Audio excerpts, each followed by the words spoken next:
Fenix locked into AEW for another year amid mistreatment allegations. Plus, we have an update on AEW's issues with GCW, and a WWE star is missing WrestleMania. It's all in the Cultaholic Wrestling news right now. So we talked in our first video this morning, and you guys spoke yesterday about Rey Fenix and the current situation he finds himself in with AEW. Relations between the two sides have become very bitter and broken down over the past few days. Fenix alleging mistreatment during his time in AEW and basically in a position where he's waiting to leave. We have an update on that, don't we? Yeah, from Wrestling Observer Radio, who say, and I quote, "There's a long time left on Rey Fenix's current AEW deal." A friend of Fenix told the Observer that he's been informed that he has about a year being added onto his contract length due to injury time. Fenix, of course, he wants to go to the WWE, reportedly so, but it looks like he's going to have to wait to do that.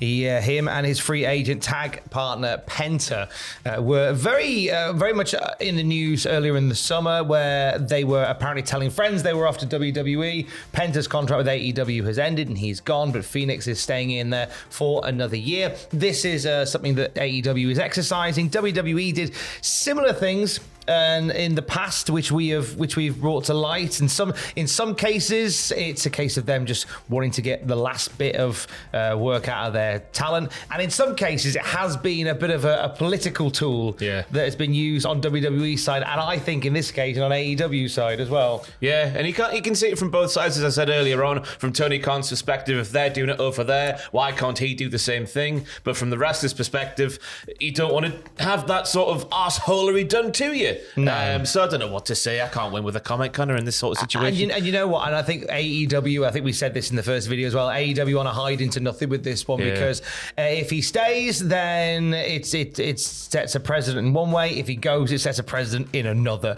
It's one that we're absolutely going to keep an eye on, but the big breaking part of this story is that length there, another year potentially for Fenix, with no plans in AEW as far as we know. There were plans for the Lucha Brothers, and big plans as well. There was conversations of Death Triangle winning the London Ladders match at All in London. There was talk of Penta and Pac speeding through the tag tournament following Sting's retirement. So there was some love and there was some plans in place, but once this conversation started about them wanting to go and seek pastures new, that all changed. And we're probably looking at a situation where Fenix will spend the majority of this year just spinning his wheels. Ricky Starks comes to mind. Ricky Starks comes to mind with me as well. Yeah. Another guy who's in a situation with a company where he is sat at home. He spoke with Chris Van Vliet and said he has his suspicions as to why. But we saw Ricky Starks get those bookings with GCW pulled. He had a whole series of shows planned with Game Changer Wrestling. They have been pulled from underneath him, and there's been a development on that front as well. Not so much with Ricky Starks, but with AEW and GCW. Yeah, this has come tonight initially via Fightful Select. The AEW talent Willie Mack, he is contracted, has also been pulled from a recent GCW commitment. The Wrestling Observer say that sources are telling them that Willie Mack received a call from Christopher Daniels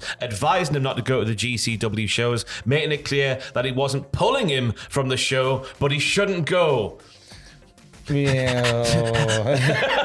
Interesting wordage. However, some AEW sources are saying that Willie Mack was given clearance to go to the show, with Sonjay Dutt confirming this with Brett Lauderdale himself. Yeah, the owner of GCW. Now, in all of this, I think the big thing that comes from this story is Willie Mack's under contract with AEW. Like, that was news to us, wasn't it? Yeah, you might be surprised by this news, but we ran the numbers upstairs. So far this year, 21 matches with Ring of Honor, 9 for AEW. He last wrestled for Ring of Honor on television in October, and last wrestled on an AEW branded show in March on the Revolution Buy-In. Right. So this is...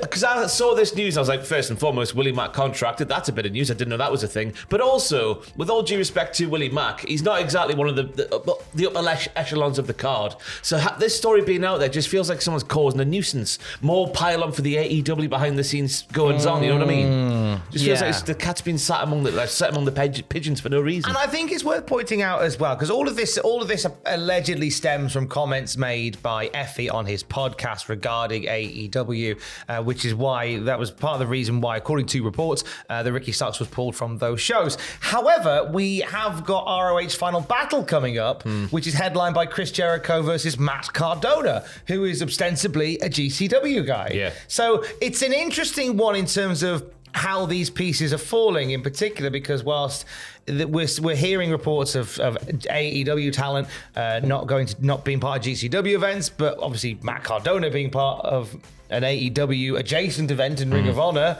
I think there's more of this story to tell, and when we know more, we'll let you know more at cultaholic.com. This year, has been, or rather next year, I'm ahead of myself already. It's already 2025, Tom. My brain's already in January. 2025, we'll see for the first time two-night PLEs by WWE, WrestleMania 41 and SummerSlam. Could there be more?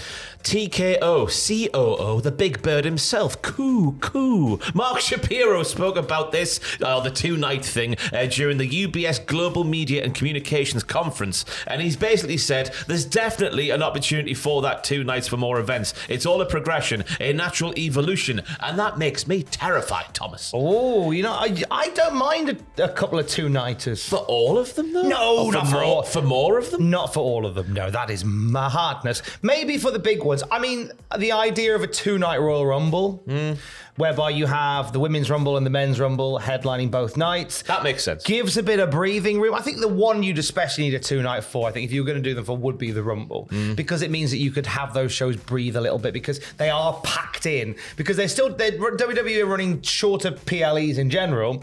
And then you've got January where you've got 2 90-minute matches. Yeah. So it's a lot to cram in. So let that breathe. Tell some stories in those matches. And we've got more title belts now with the ladies getting their secondary titles. So that gives them more time to potentially have those matches on a card as well. But outside of that, I'm happy with the 2 nights being the way they are. I don't want any more 2-nighter events. I think that's overkill, personally. And do you not think maybe the big 4, the big 5 could be 2-nighters? So your Royal Rumble, your WrestleMania, your SummerSlam, your Survivor Series. I don't think Money in the Bank needs to be 2 nights. No, not at all. I can see how it makes sense, but then we get ourselves to a War Games situation where this year especially, it just felt like War Games had turned into what Hell in a Cell had turned into. Oh, it's July, let's have a Hell in a Cell. Oh, it's November, let's have a War Games, rather than the storyline necessitating it. Does putting 2 nights on for more events necessitate more of that kind of tent polling, if you want? Or does it give us the room for what we really love from Survivor Series, which are just those lovely 8-man, 8-woman tags?